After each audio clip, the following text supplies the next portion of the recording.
Jesus. Amém. Bom dia, igreja. Os adolescentes, eles podem ir no Templo do Liberty, que eles vão ser chamados na hora da ceia, que ficou para o final, tá? Então, podem ir, que nós vamos chamar. Como eu falei semana passada com vocês, hoje iniciaríamos a falar da nossa nova série. O nome de toda a série é Eclesia. Mas o nome dessa pregação, obrigada, Daisy, o nome dessa pregação é Igreja, uma proposta radical. Tá? Eu espero que você, como um bom discípulo, trouxe seu caderno, já pode tirar caderno, lápis. De preferência, não escreva no celular, porque você vai receber notificações e se distrai. Então, sempre o bom e velho caderninho é bom, para que você esteja escrevendo e meditando no que o Senhor vai falar com você ao longo da semana. Tá bom? Inicialmente, eu vou iniciar essa mensagem lendo Mateus, capítulo 16, a partir do versículo...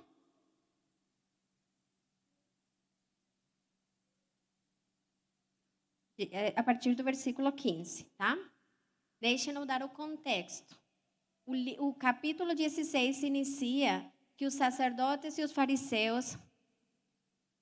Ai, vamos lá, que eu estou sem voz e eu já sou o que falo mais baixo. Tá? Deu bom? Tá. Inicia dizendo que os fariseus foram tentar Jesus, né? Fazer aquelas perguntas e tal. Aí perguntam quem ele é, tarará, e nós chegamos a esse versículo 15, que disse, Jesus fala para eles, disse-lhes ele, mas vós, quem disses que eu sou? E Simão Pedro respondeu e disse, tu és o Cristo, o Filho do Deus vivo. E Jesus respondendo, disse-lhe, abençoado és tu, Simão, filho de Jonás. Pois isso não foi revelado a ti por carne ou sangue, mas pelo meu Pai que está nos céus. Pode passar? Da mesma maneira, eu te digo que tu és Pedro, e sobre esta pedra edificarei a minha igreja, e as portas do Hades não prevalecerão contra ela. Eu darei a ti as chaves do reino dos céus. O que ligares na terra haverá sido ligado nos céus, e o que desligares na terra haverá sido desligado nos céus. Amém? Todo mundo aqui, ou a grande maioria, já escutou essa passagem, mas para nós a verdade é que não faz diferença nenhuma. E eu vou explicar hoje o porquê. Quando Jesus fala, e tu também te digo que tu és Pedro, e sobre a tua rocha edificarei a minha igreja, naquele momento, Jesus estava fazendo uma baita de uma declaração, que no português não faz sentido nenhum. Porque o que Jesus falou naquele momento, em um bom grego, falou tudo isso, mas ele disse, e sobre a tua rocha eu edificarei a minha eclesia. O que acontece? Na época de Jesus, já existiam os templos e as sinagogas. E essas seriam as instituições religiosas da época. Mas Jesus enfaticamente registrou que ele edificaria uma eclesia. Por que essa palavra era tão escandalosa para aquela época? Porque a eclesia não era uma entidade religiosa.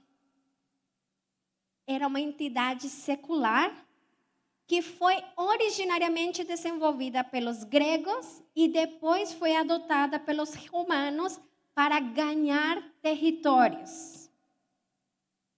A eclesia era uma instituição secular que operava em todas as áreas do mercado. Então, incluía áreas de comércio, educação e governo. Por isso que a frase de Jesus, que sobre ele edificaria a eclesia, era extremamente escandalosa, porque ele falava que era o Messias. Então, ele poderia ter dito, e sobre ti, Pedro, edificarei o meu templo. Ou, e sobre essa rocha, edificarei a minha sinagoga. E limitaria a uma entidade religiosa. Mas não é o que Jesus faz. Ele disse, sobre esta rocha, farei meu nome, meu reino, abraçando e abarcando todas as áreas de uma nação. E é por isso que nós chamamos essa série de Eclesia. Porque nós não mais vamos nos ver como a igreja limitada para dentro, e sim na declaração de Cristo que alcançaríamos todas as outras áreas do mercado, que são comércio, educação e governo. Jesus, quando fez esta declaração, ele se apropriou de um conceito secular existente para impregnar seu DNA de reino de Deus. Ele trouxe para si. E quando eu comecei a orar por essa série, eu disse a Deus, eu quero que as pessoas vejam para onde que nós estamos enviando. Eu quero que elas vejam de que nós vamos falar toda essa série. E eu pensei, Deus, eu quero decorar a igreja. Eu quero que tenha alguma coisa que quando você entrasse, algo chamasse sua atenção. Você nem precisava achar bonito, mas tinha que chamar sua atenção.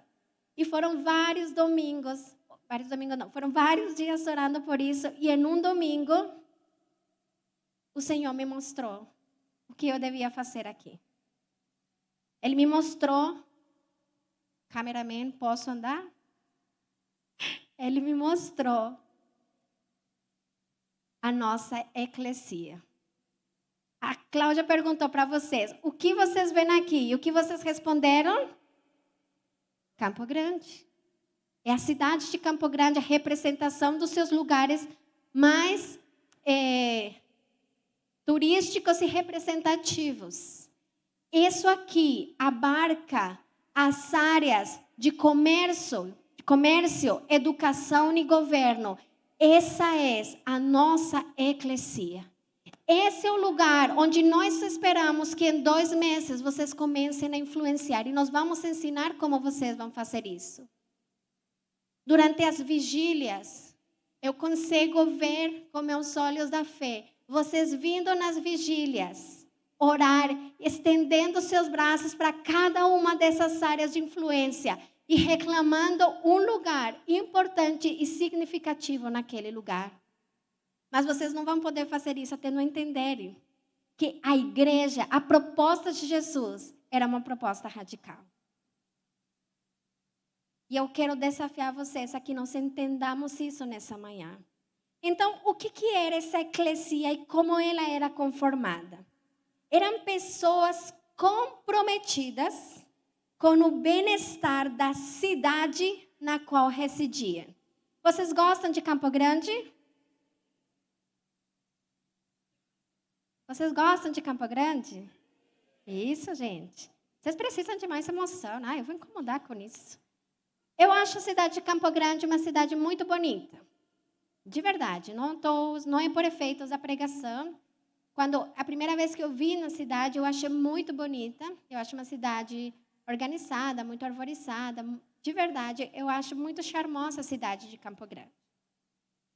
Mas para entendermos o que é, o primeiro que deve acontecer a partir de agora é que você vai ver a sua cidade com os olhos que Cristo haveria. Cada lugar, cada representatividade que tem nesse lugar. Então, como é que funcionava a eclesia naquela época? Funcionava da seguinte forma.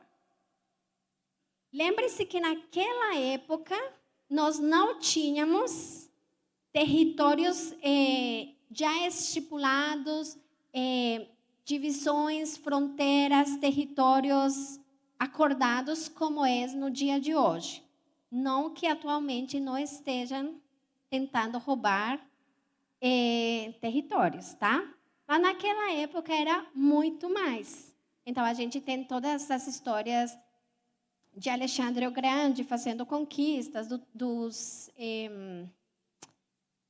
esqueci o nome. Dos impérios. Então a gente tinha o Império Assírio, o Império Romano, e todo mundo avançava na conquista de território. Prometo não me mexer agora, tá?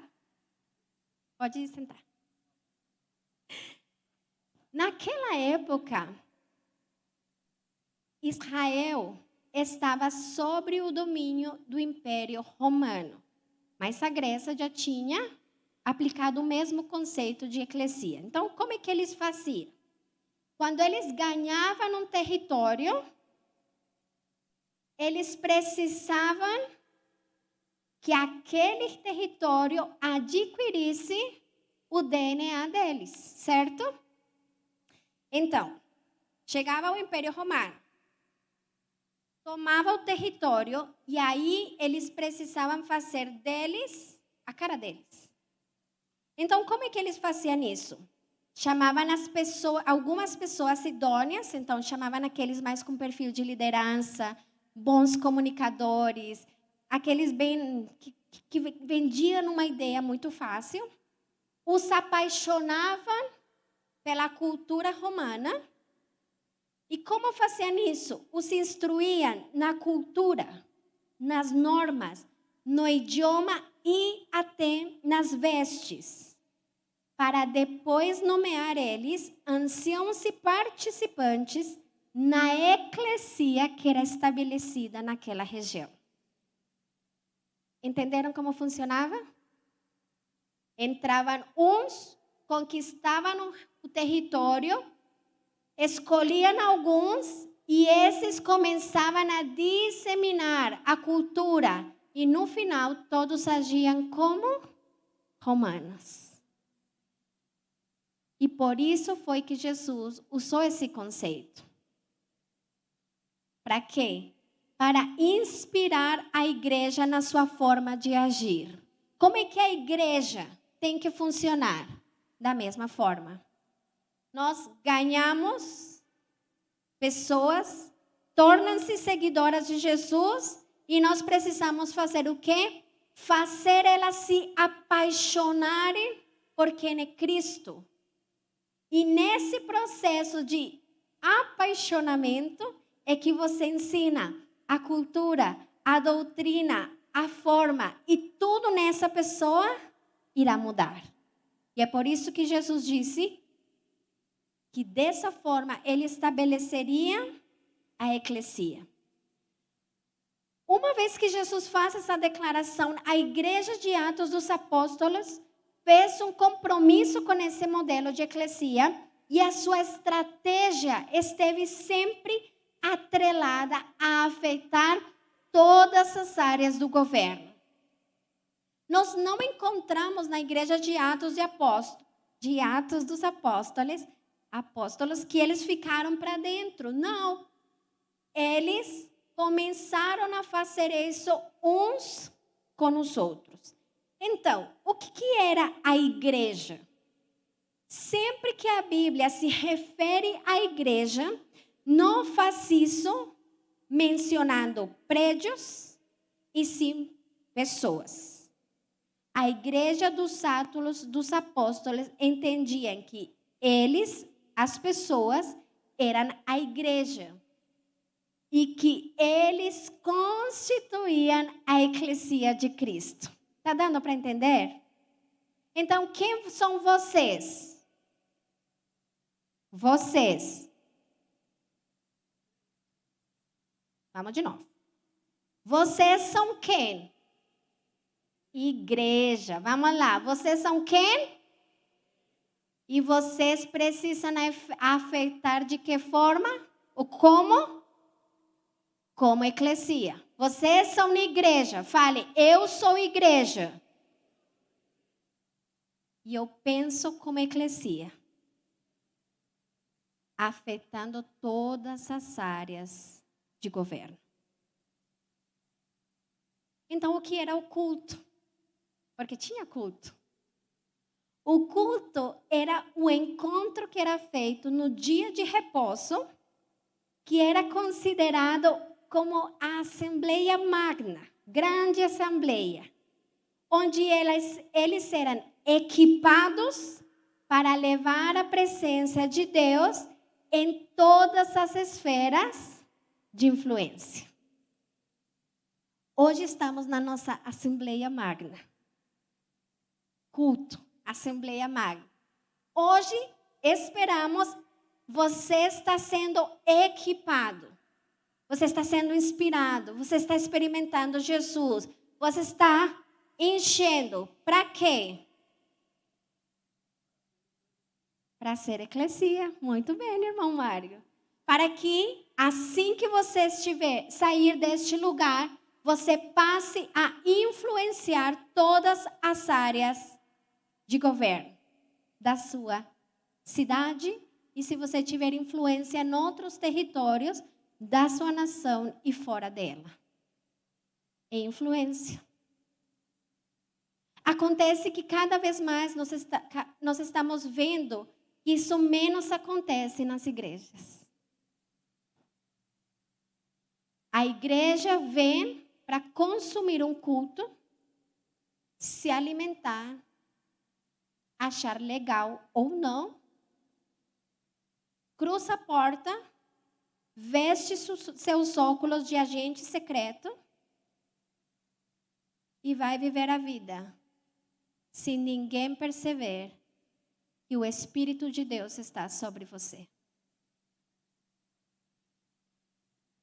Isso precisa mudar.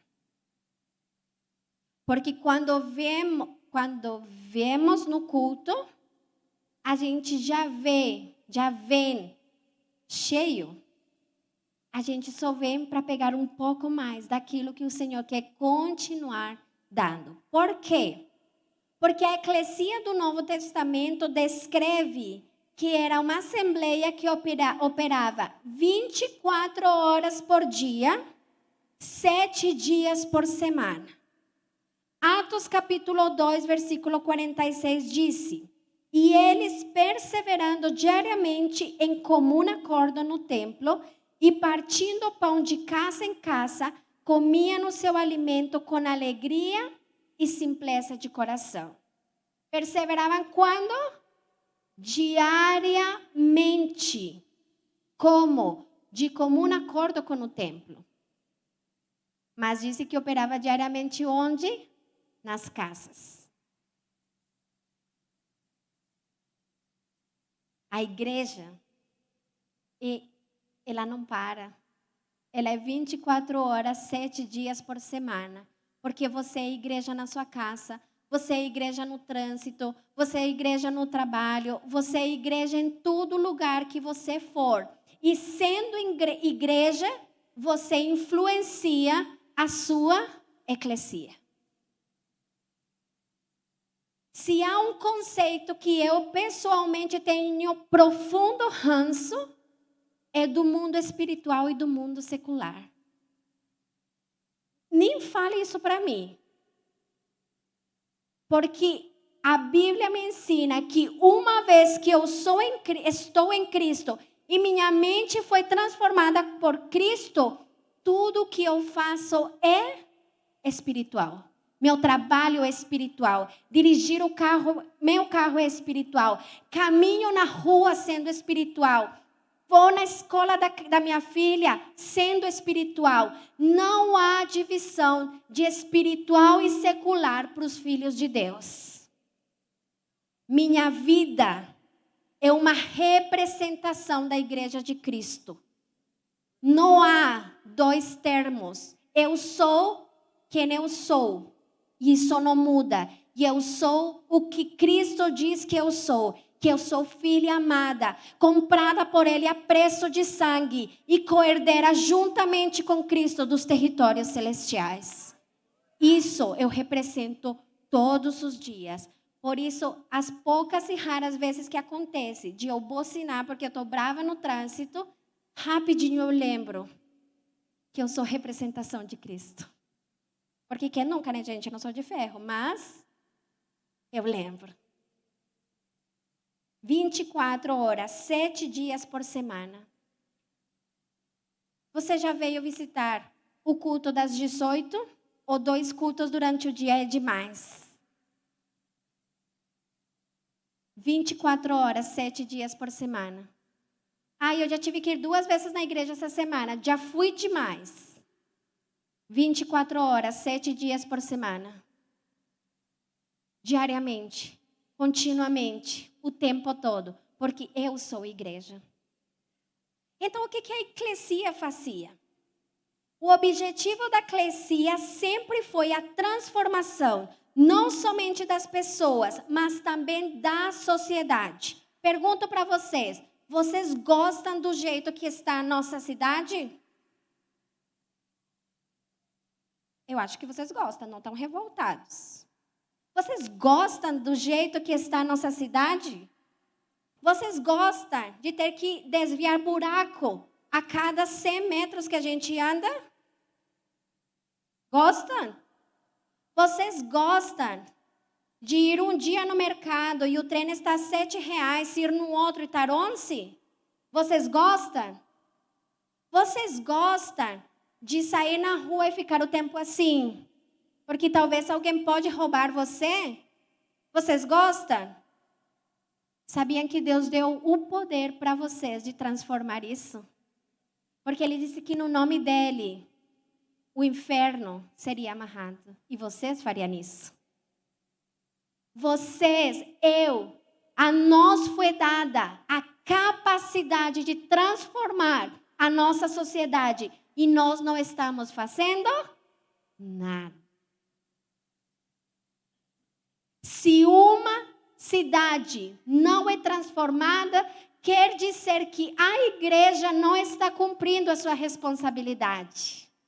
E nós precisamos rapidinho terminar com isso, porque eu quero que Jesus volte, tá?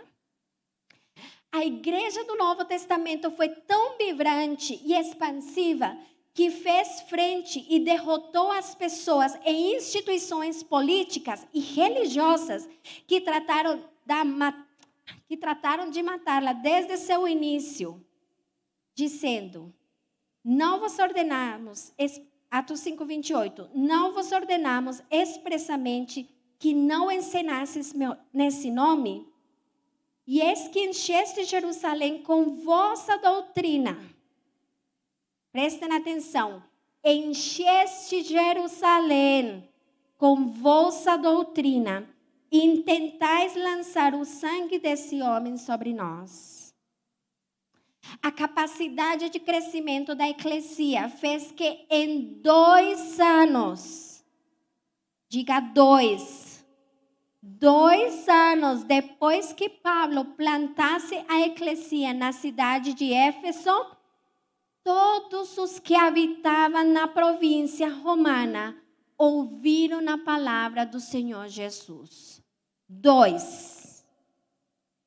Isso está em Atos capítulo 19, versículo 10. Agora eu quero contar uma coisa assustadora para vocês. Era uma região que cobria milhões de pessoas. Era uma área que cobria uma distância de 2.200 quilômetros, com uma superfície de 777 mil quilômetros quadrados. Sem internet, sem avião, sem carro, sem ônibus.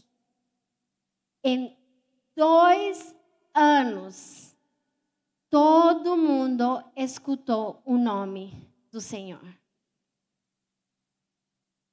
que você está sentindo? Dá vergonha, né? Eu sinto vergonha. Porque não era o plano de Deus para nós. Como fizeram isto? Fizeram isto sendo um movimento de pessoas que avançou vitoriosamente, sendo contra a cultura, quebrando o equilíbrio que existia naquele mundo. Eles decidiram ser diferentes. Decidiram agir de forma diferente. Quantos aqui já escutaram que você não bebe porque você não pode?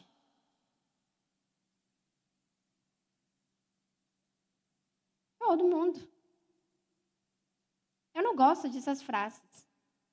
Mas essa frase surge de igreja, sendo igreja e falando, ai não, é que na minha religião não pode.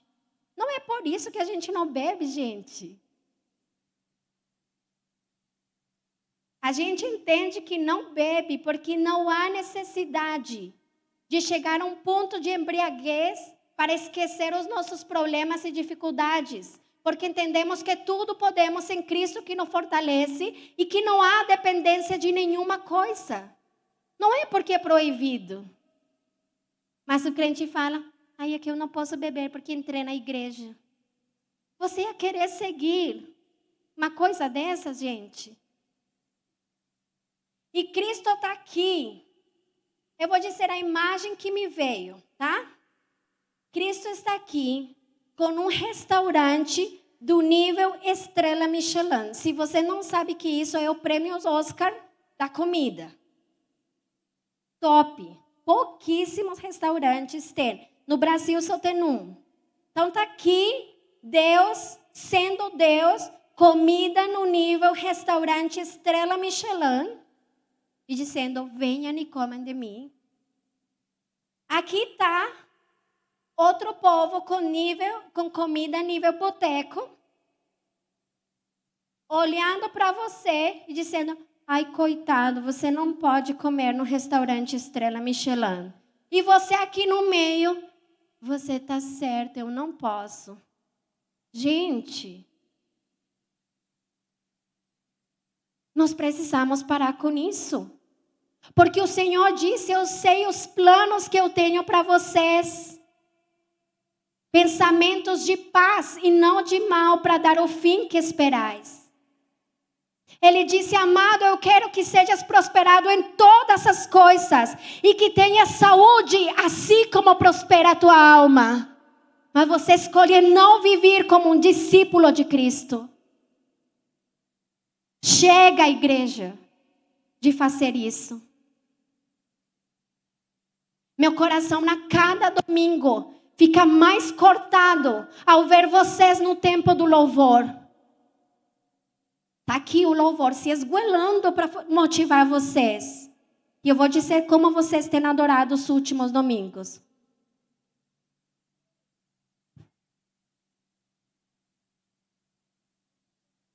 É desesperador. Porque nem na igreja estão adorando, muito menos você vai adorar na eclesia. Ai, me perdoe no que eu vou falar, tá? Eu não quero escandalizar ninguém.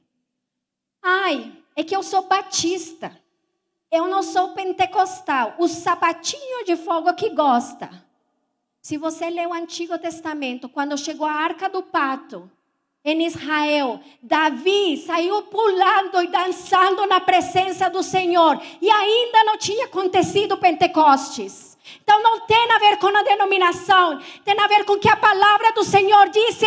Tudo que tem fôlego, louve ao Senhor. Eu não estou dizendo para você gritar e rasgar as vestes. Nem eu gosto disso. Mas cara...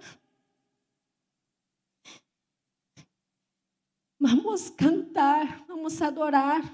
Vocês, a última música que cantaram, qual foi? Alguém lembra? Santo Espírito, eles vêm vindo aqui. No final disse, vamos provar quão real é tua presença. Vamos cantar da tua glória e bondade. E sabe como vocês estavam?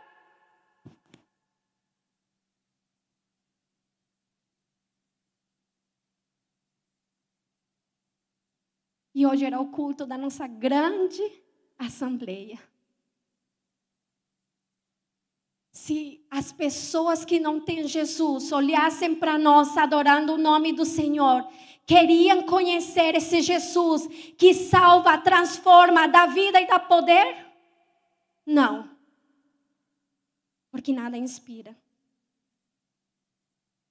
A eclesia fez isso, sem prédios, seminários ou ministérios com grande formação, como se tem hoje. Fizeram isso sem ter acesso ao Novo Testamento. Não tinha sido escrito. E só tinham acesso a poucas partes do Velho Testamento. Não tinha nem Bíblia. Mas com o pouco que eles tinham, influenciaram ao ponto que teve cidades que não suportavam mais a pregação do Evangelho e tiveram que ir para outro. E eu pergunto para vocês, igreja, o que mudou na igreja que saiu do papel relevante que tinha na eclesia, no mercado, e o limitou a um prédio onde tudo acontece somente dentro de 4 paredes? O que aconteceu conosco? Sabem o que aconteceu? Quando os movimentos que queriam destruir a igreja se deram conta que a mentalidade deles tinha sido transformada por Cristo, eles falaram, precisamos transformar a mentalidade deles. Como? Ao doutrinando com um novo ensino filosófico. Qual é? O humanismo. Por que você vai doar sua vida por alguém que você não viu? Trouxa. Procure sua felicidade. E colocaram Deus em um lugar horrível, onde parece um Deus em um trono que não está nem aí para você. E é mentira. Ele só quer uma coisa, que não negocia. E é que toda a glória, toda a honra, todo o poder e toda a adoração seja para Ele. Se você fizer isso, você vai viver a vida em abundância que há em Cristo. Eu não sinto falta de nada que o mundo queira me dar. Eu não quero. Eu não quero nada.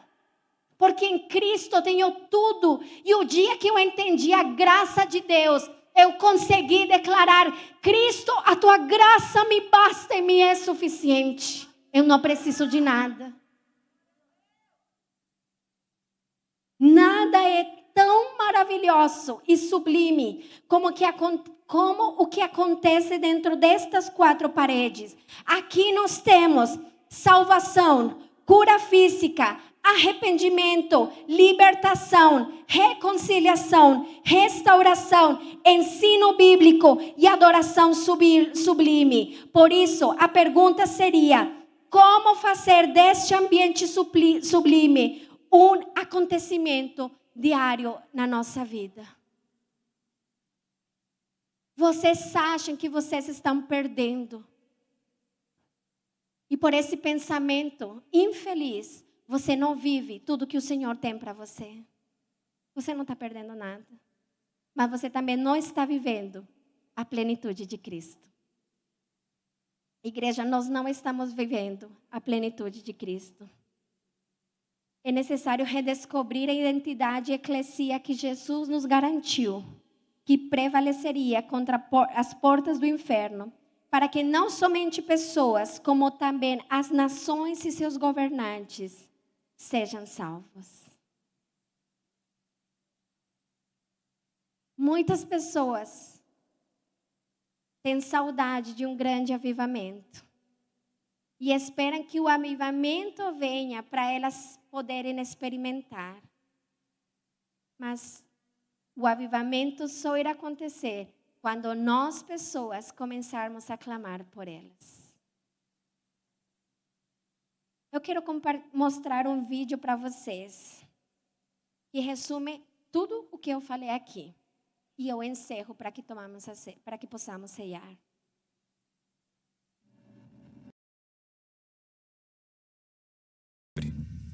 Era uma comunidade afundada em pobreza e alcoolismo extremos. Violência, ignorância, bruxaria, ocultismo, culto aos ídolos.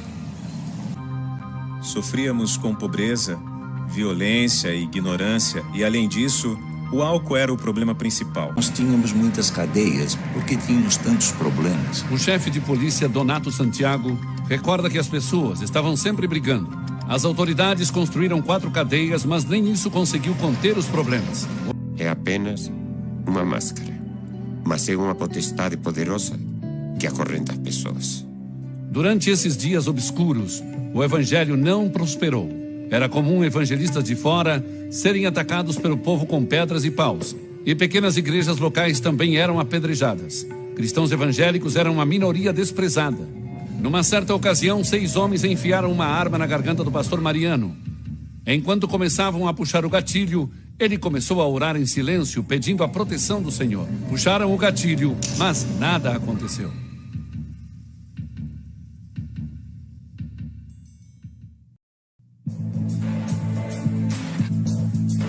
Salvo da morte, pastor Mariano conclamou seu pequeno rebanho para orar. Era hora de quebrar o domínio da violência, da superstição e da pobreza. À medida que os intercessores levantavam suas petições aos céus, eles foram cheios de uma fé sobrenatural. Nós falamos ao Senhor que não era possível sermos insignificantes. Se a palavra dele nos diz que somos cabeça e não cauda, jejuamos toda semana. Sábados tínhamos vigílias de oração. Foi isso que abriu as portas. As pessoas começaram a ser libertas, homens começaram a ser salvos e vir para a igreja. Foi uma bênção tremenda. Eu chamaria isso de avivamento. Depois que muitos sinais e maravilhas começaram a aparecer e houve libertação em massa de opressões demoníacas, as igrejas começaram a crescer.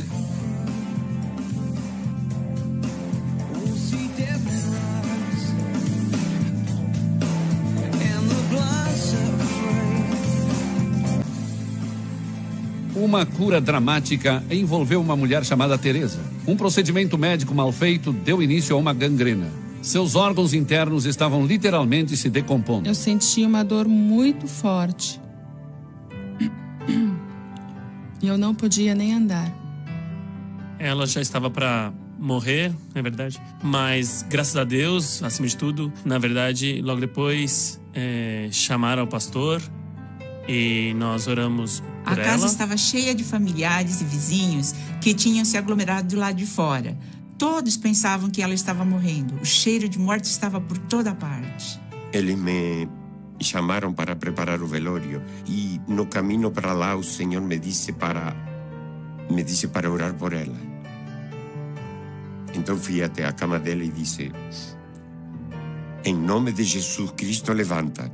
E ela se levantou na hora e sem nenhuma doença no corpo dela. Ela se alegrou diante do Senhor por sua cura e deu graças a Deus por sua vida. Depois que viram o milagre acontecer, minha mãe e todos meus irmãos e irmãs também se converteram.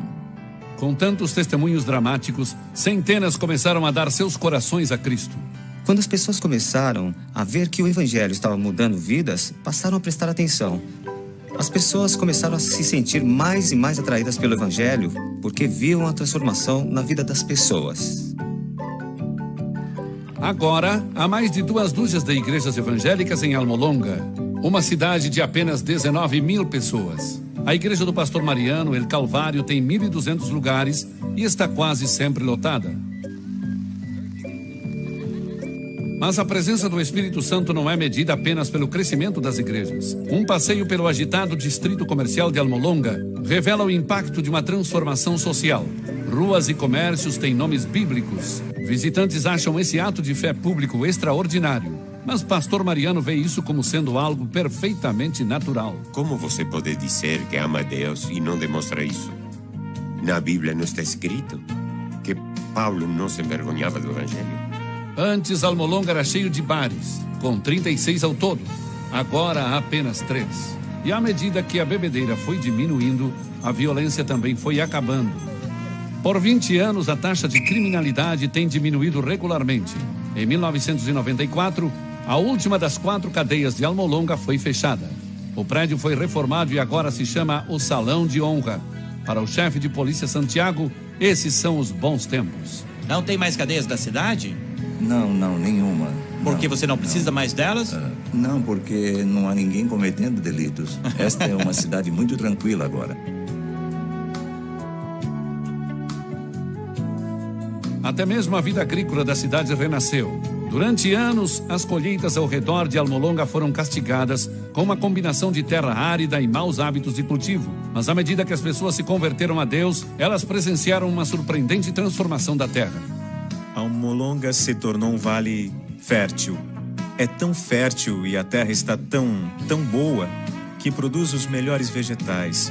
Há tanta produção que temos 3 colheitas por ano. Eles vendem os vegetais para Guatemala, para o sul do México e para El Salvador. Antes da mudança espiritual, os cultivadores exportavam 4 caminhões de produtos por mês. Agora são 40 cargas por semana. Apelidada de Horta da América, as colheitas de Almolonga atingem proporções bíblicas.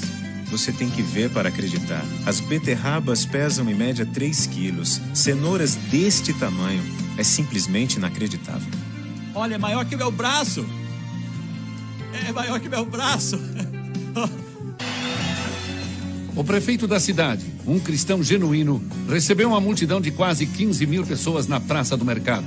Eles se juntaram para orar por uma contínua expansão do evangelho no seu vale e também ao redor do mundo. O preço que pagamos por isso é santidade e consagração. Oração e jejum nos dão a vitória sobre os principados. Não tivemos nenhuma preparação teológica, simplesmente nos colocamos diante do Senhor. Era uma comunidade entregue à idolatria, bruxaria, alcoolismo, famílias desestruturadas. E agora temos uma comunidade totalmente transformada. Isso é um lindo quadro. Então sim, se Deus fez isso lá, Ele pode fazer isso aqui na minha comunidade. Glória a Deus. São coisas como essas que nós estamos perdendo por não viver como igreja dentro de uma eclesia. Muitas vezes, quando falamos sobre isso, as pessoas imaginam que a gente quer que vocês fiquem aqui, o tempo todo em culto. Não, eu não quero ver vocês aqui dia de semana. Eu quero ver vocês inspirando, sendo influência onde estão. Que suas empresas cresçam e sejam honradas. E que o testemunho de vocês faça que pessoas venham a perguntar o que você tem de diferente. Eu quero conhecer. Quando falam de evangelismo, vocês ainda têm a velha forma de pensar que acham que a gente vai dar um panfleto para você bater na porta e falar, amigo, Jesus te ama. Mas mais eficiente do que isso, o evangelismo é que sua vida seja um outdoor andante da glória e da grandiosidade de Deus. Ontem nós tivemos o treinamento de evangelismo. Foi maravilhoso. Mas só tinha 15 pessoas. Só 15 pessoas que decidiram vir e aprender como fazer. Tinha uma irmã perguntando, aprendendo como postava no status do WhatsApp, porque esse foi o treinamento. Como eu faço um stories.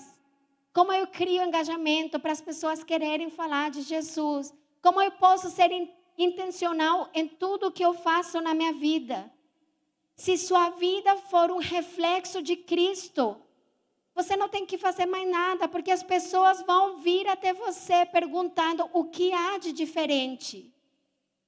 Vão perguntar, empresários, de onde que vieram as ideias para você ser próspero. E você vai conseguir mostrar quem é Jesus. Vão perguntar, por que seu olhar é tão gracioso? Por que você sempre está tranquilo? Por que você conta com as bênçãos e o favor de Deus? Isso é ser eclesia. Saber que minha vida influencia todas as áreas da minha cidade, da minha nação. Agora eu pergunto para você, a sua forma de viver tem afetado a sua eclesia?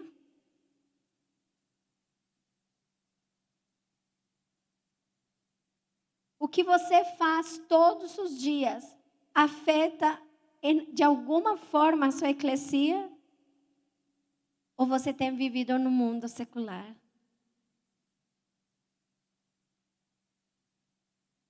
Dentro dos critérios de transformação que foram aplicados pela Igreja de Atos, como você enxerga a sua participação? Você é atuante? Eu não podia trazer mais vídeos porque eu não sabia quanto iria demorar, mas eu vou colocar na família Ágape. Há um vídeo que é sobre a cidade de Capadócia, na Turquia, a cidade subterrânea. A cidade de Capadócia, nessa cidade subterrânea, tem 8 andares para baixo. 8. E foi a cidade onde a igreja se escondeu quando vivia a perseguição. Ver o milagre dessa construção é maravilhoso. Mas sabe por que eles fizeram isso? Porque eles, uma vez que transformaram na sua mente, não tiveram medo de viver aquilo que Cristo tinha prometido. Não tiveram medo de continuar falando a outros de quem é Cristo e o que Ele fez. Eu tenho certeza que se você ainda não é um evangelizador, é porque você ainda não conheceu a profundidade de quem Cristo é. Porque quando você conhece, você não consegue ficar calado. Vai sair pelos seus poros. Quando você experimenta uma história de transformação e restauração, não tem como você ficar calado, porque sua vida vai falar mais alto. O que aconteceu em você, o que Deus fez em você. Eu pergunto para você, realmente Deus, com a participação de vocês, tem transformado a sua casa, a sua mente, os seus princípios, os seus valores e a sua cultura? Porque esse é o primeiro lugar de transformação. Não tem como você afetar uma eclesia com uma nova cultura e uma nova mentalidade se você ainda não transformou a sua mente e a sua cultura. Se os seus valores não tiverem sido mudados. Se você curte um atestado falso, um jeitinho brasileiro, vou deixar cair num Serasa que daqui a 5 anos caduca. Isso não é a mentalidade de Cristo. E isso não reflete quem Cristo é.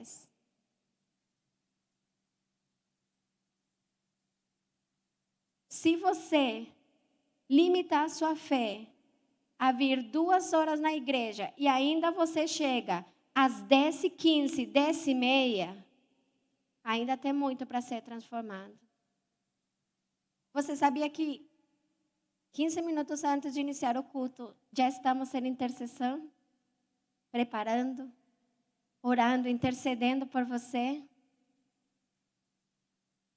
O Ministério de Louvor se dedicou a semana toda para fazer as músicas, ensaiou sábado à tarde toda para levar a igreja no movimento de adoração. Você já chega no segundo louvor. Fora de todo o timing. Perdeu os 10 minutos de oração da fé, onde é orado pelos enfermos, pelos pedidos de oração. Se nós não transformarmos o olhar com o que olhamos nossa vida como igreja e aquilo que o Senhor nos mandou fazer, dificilmente nós transformaremos a nossa eclesia. O que nós podemos fazer? O que você quer fazer? Porque há muito trabalho. O Senhor Jesus nos garantiu que as portas do inferno não prevaleceriam contra nós. Mas isso somente será possível se assumirmos o nosso lugar de influência. Ele falou, não tenha medo, eu venci o mundo. Se você está ansioso e preocupado com tudo que está acontecendo social e politicamente neste momento, você ainda não entendeu que Cristo prometeu que as portas do inferno não prevaleceriam contra nós. Vocês viram no pastor, a arma entrou na boca dele. Dificilmente alguém se livra dessa. Mas as portas do inferno não prevalecem contra nós. Eu vou pedir para vocês ficarem em pé.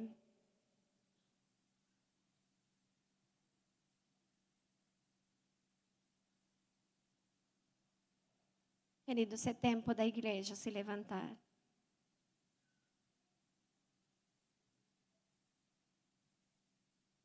Esse vídeo que vocês viram faz parte de um filme, na verdade, que se chama Transformações. Ele tem 1, 2 e 3. E em cada vídeo conta a história de mais ou menos 4 cidades do mundo onde houve um avivamento por uma igreja que se posicionou.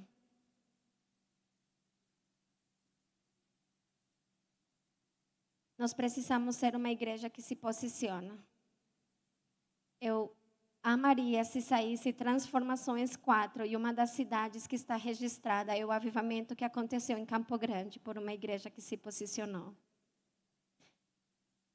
Não precisa de muitos para iniciar o processo, mas precisa de uma igreja consciente, comprometida e radical a viver na sua zona de influência.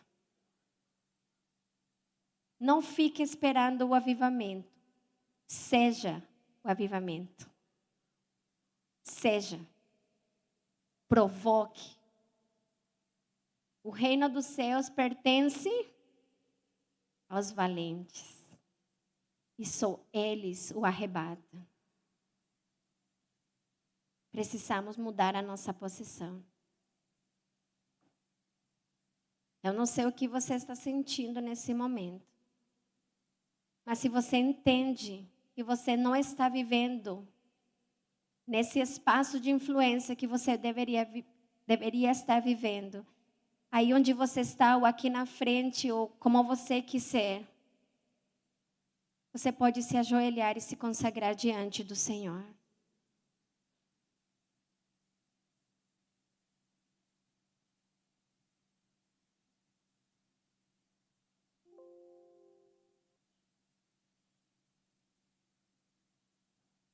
Senhor, eu te peço que teu Espírito ministre o coração dessa igreja nessa manhã, porque tu és o único que traz convicção. Senhor, eu te peço que cada pessoa seja ministrada nesse momento, de uma forma que leve eles a ver o potencial que há neles. Se vocês soubessem tudo que vocês poderiam fazer se crescem no nome do Senhor, vocês não agiriam dessa forma. O Senhor deu para vocês autoridade para fazer riquezas, para curar enfermos, para fechar as portas do inferno, para libertar, para restaurar.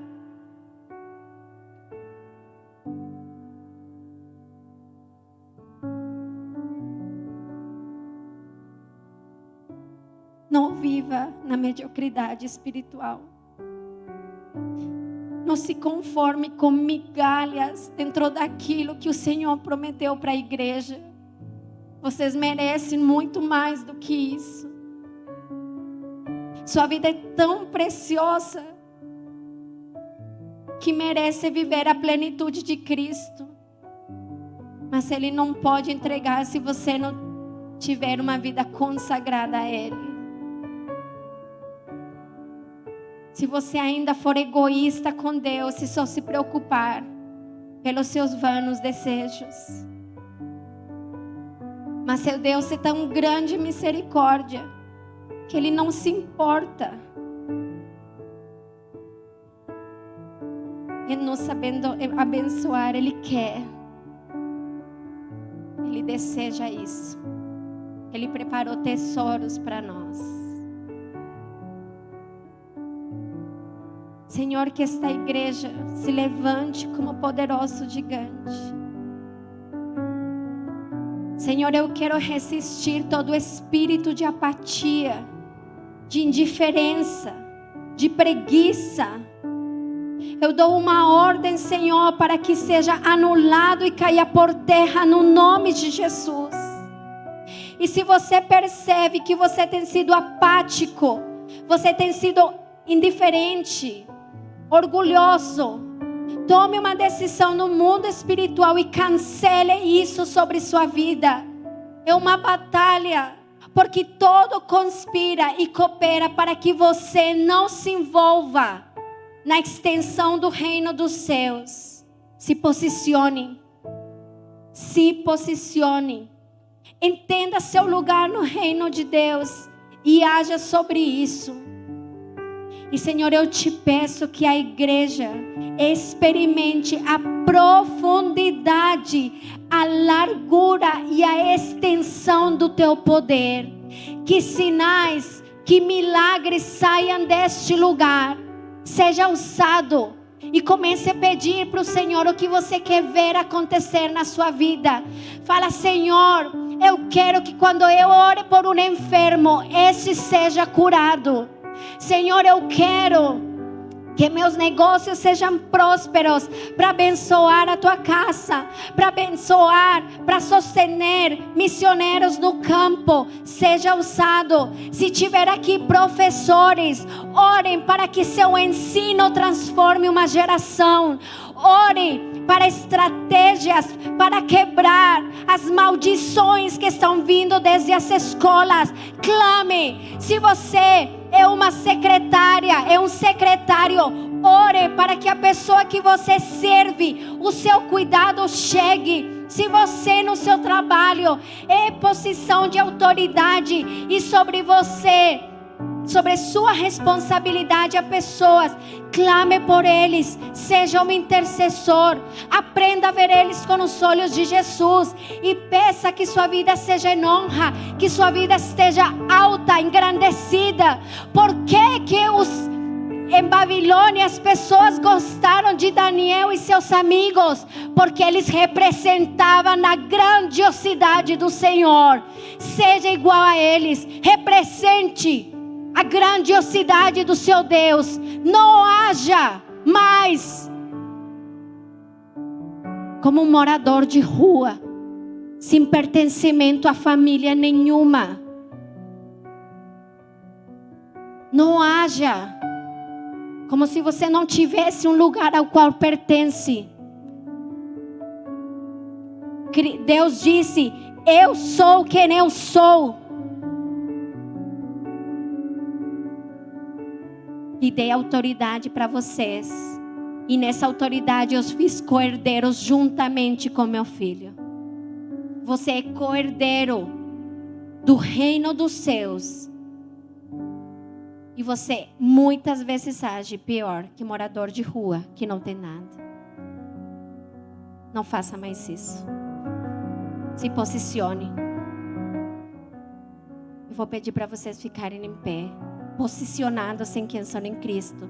Sabe por que a gente insiste para vocês em fazer um leque, uma liberdade em Cristo?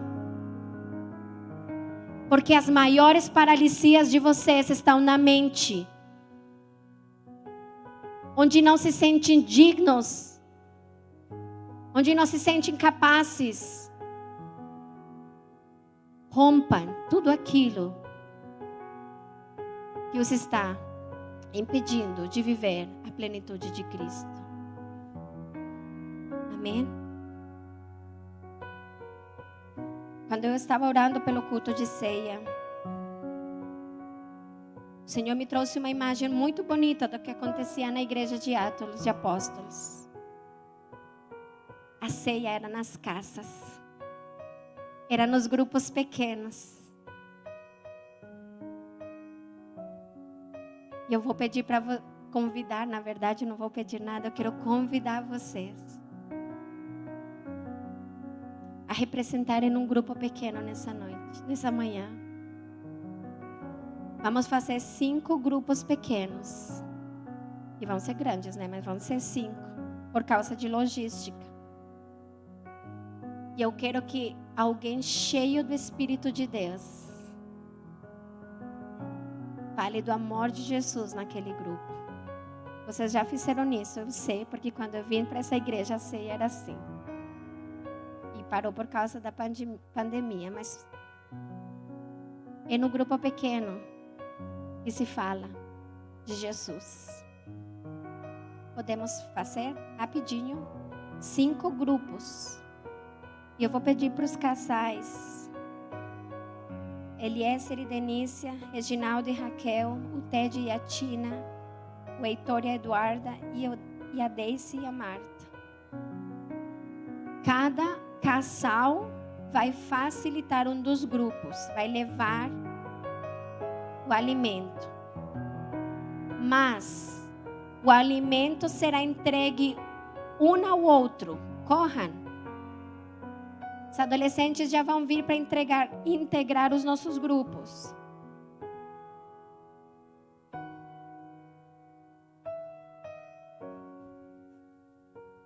A ceia, hoje, ela é rápida. Mas a ceia fazia parte de um grupo de comunhão.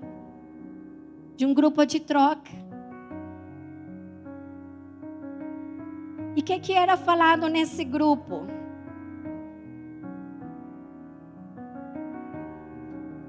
Nesse grupo, Paulo falava: eu recebi do Senhor o que também vos entreguei.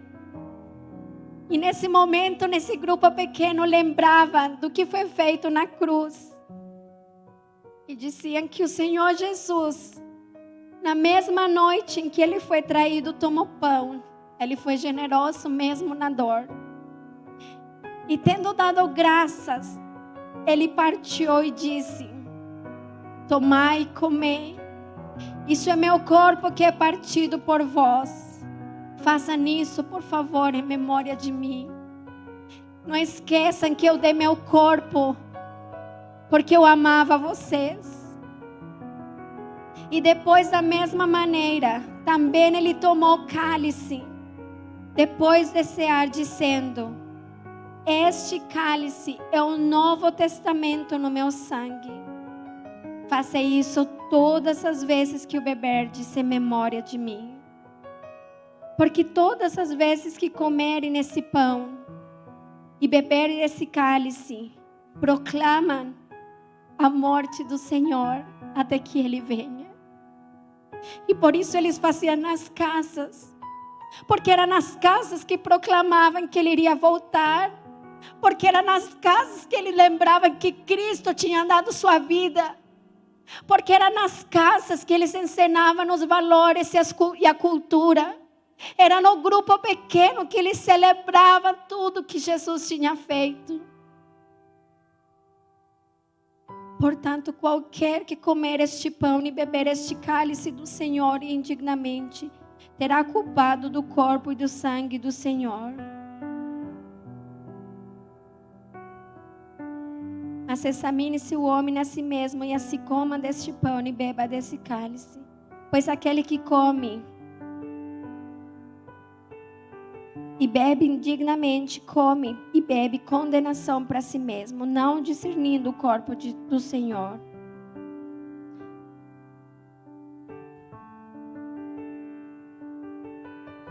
Mais à frente disse: portanto, meus irmãos, quando vos ajuntais para comer, e por isso é um processo que hoje fazemos juntos, espereis um pelos outros. Se esperem, se ouçam, se vejam, se conheçam se vocês não se conhecem. Eu vou pedir para os adolescentes que estão entrando, aderam a grupos, mas não fiquem no mesmo grupo, integrem. Porque comunhão, pequeno grupo é integração. Gente, eu quero que vocês vejam. Porque assim como esses adolescentes estão entrando no grupo, é assim que a igreja cresce. É assim que a igreja precisa ser. Ela vai crescendo naturalmente, porque são reflexo da grandiosidade de Deus. E agora em cada grupo, vocês podem ir servindo os grupos. Tá? Tem 6 grupos, então pode suprir entre todos. Ninguém pode ficar com fome. Ninguém pode faltar. E falem do amor de Jesus. E vocês têm 5 minutos para fazer isso. Amém?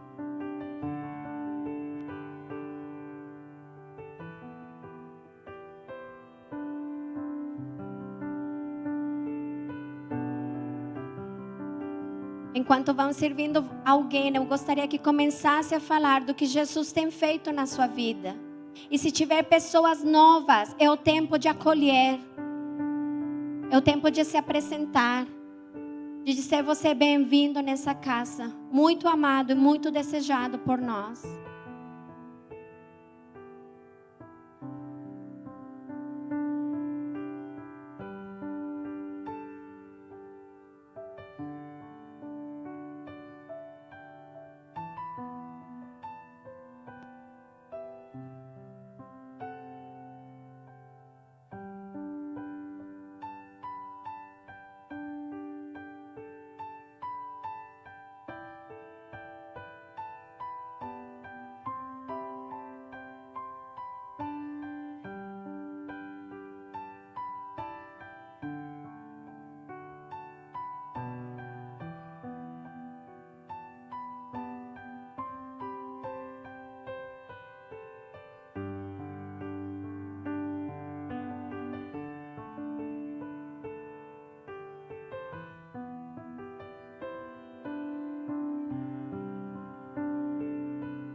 Vamos começar a comer o pão, o cálice.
Senhor, te agradecemos pela tua generosidade em ter estendido graça salvadora para nós.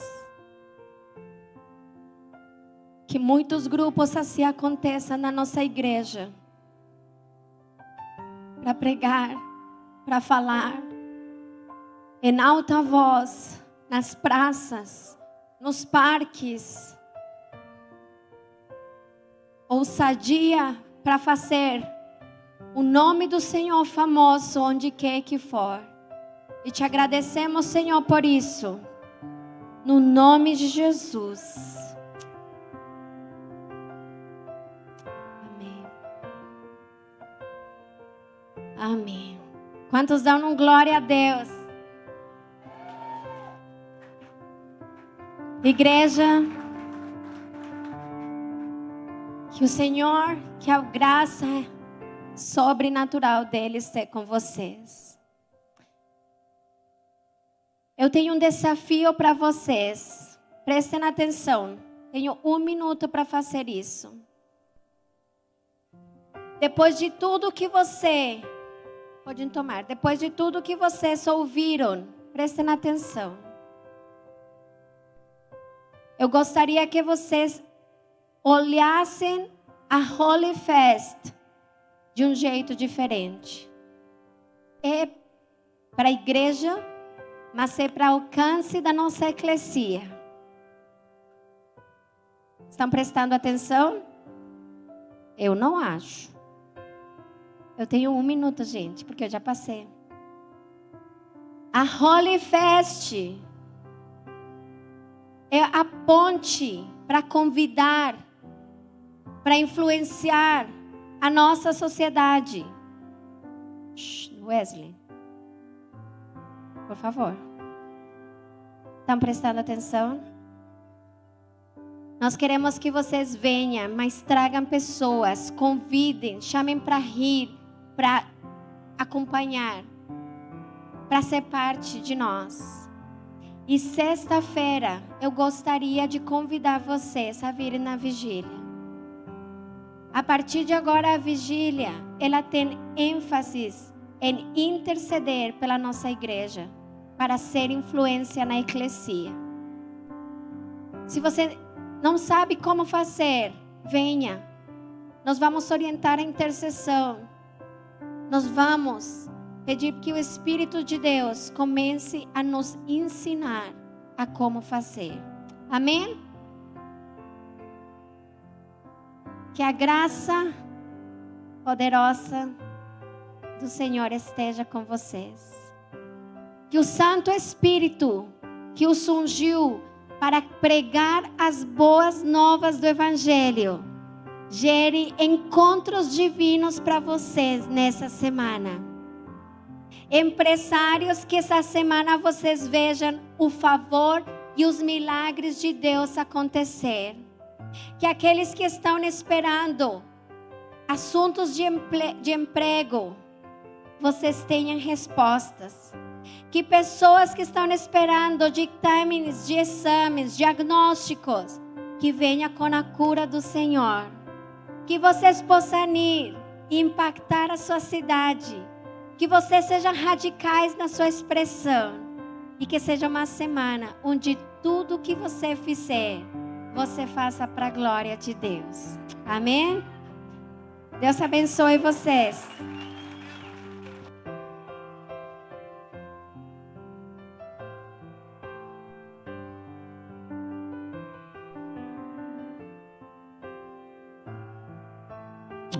Pessoal que pediu pizza, pegar com a pastora Luclécia na cozinha, por favor.